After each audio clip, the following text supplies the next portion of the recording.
Olá, meus queridos, aqui quem fala é o Rodrigo e hoje nós iremos continuar meditando a liturgia do dia que a igreja nos propõe. E hoje a igreja celebra a memória de Santa Paulina do Coração Agonizante de Jesus, a nossa querida Madre Paulina. Madre Paulina, de nome Amabile Lúcia, ela nasceu em Trento, no norte da Itália, no século XIX. E muito cedo, ainda muito nova, ela veio morar no Brasil. Naquela onda de imigrantes europeus que vieram ao nosso país, sobretudo ao sul do Brasil, ali na segunda metade do século XIX. Então ela vem com sua família para viver em Nova Trento, em Santa Catarina. E, ainda muito nova, ela recebe a primeira comunhão e se dedica a partir daí a uma vida de intensa caridade. Amabile Lúcia, desde o início, ela se mostrou muito caridosa com os necessitados, com as crianças, com os idosos. Desde o início, ela teve esta abertura extraordinária à vida de caridade. E então, ela pediu ao pai que construísse um pequeno casebre, junto com uma capelinha, onde ali ela poderia rezar e também cuidar dos doentes, ensinar as crianças. E então, quando ela tinha 25 anos, no dia 12 de julho de 1890, ela recebe, digamos assim, a primeira paciente, né? A primeira pessoa que recorre aos seus cuidados. E podemos dizer que foi nesse dia que nasceu a Congregação das Irmãzinhas da Imaculada Conceição, a primeira congregação religiosa feminina fundada em solo brasileiro. E ela então reúne um grupo de irmãs em torno de si, em torno dessa missão. Ela recebe o nome de Irmã Paulina do Coração Agonizante de Jesus, se torna superiora dessa pequena congregação e passa a ser chamada de Madre Paulina.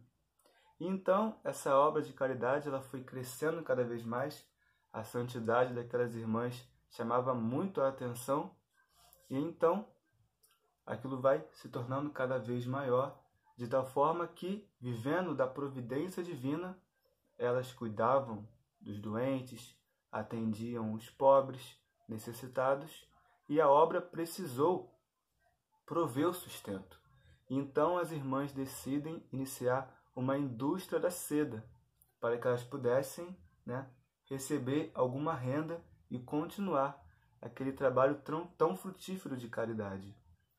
E então, já no século XX, Madre Paulina ela se muda para São Paulo, no bairro do Ipiranga, e lá ela inicia uma obra chamada Sagrada Família, destinada a acolher e cuidar das famílias dos ex-escravos que residiam no Brasil, porque, afinal de contas, já havia acontecido a abolição da escravidão e, no entanto, estas famílias que eram ex-escravos, eles não tinham aonde ficar. E então, Madre Paulina, ela inicia essa obra para acolhê-los nessa casa e também cuidar dessas famílias de ex-escravos.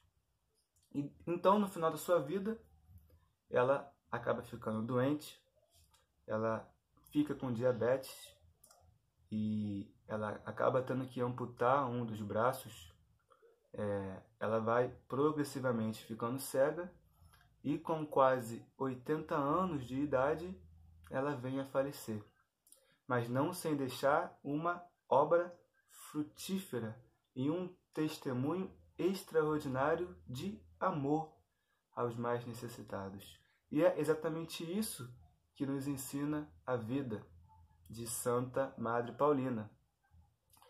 Ela nos mostra que nós precisamos sim ter vida de oração, precisamos ter intimidade com nosso Senhor, amor à Virgem Maria, devoção aos anjos e aos santos. Devemos ter uma vida sacramental, mas tudo isso unido a uma vida de caridade, a uma vida de cuidado com os mais necessitados. Porque, de fato, a vida ativa, ela está intimamente conectada à vida contemplativa. Uma não exclui a outra. Precisamos da vida contemplativa, precisamos também dessa vida ativa. No Evangelho de hoje, nosso Senhor Jesus Cristo está dizendo aos seus apóstolos, São Mateus capítulo 10. Ele escolhe os apóstolos, os envia e dá aqui várias instruções e diz a eles: anunciai que o reino dos céus está próximo, curai os doentes, ressuscitai os mortos, purificai os leprosos e expulsai os demônios. Então aqui Jesus diz: vão, preguem o Evangelho, mas não deixem de curar os doentes e purificar os leprosos, porque de fato a pregação está intimamente unida à caridade.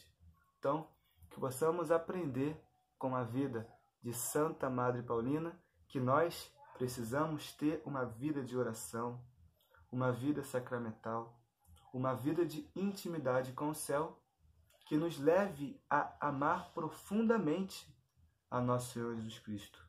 E que este amor que brota de uma vida contemplativa nos leve à vida ativa, ou seja, a enxergar o Cristo nas pessoas mais necessitadas que precisam do nosso auxílio e do nosso cuidado. Deus abençoe.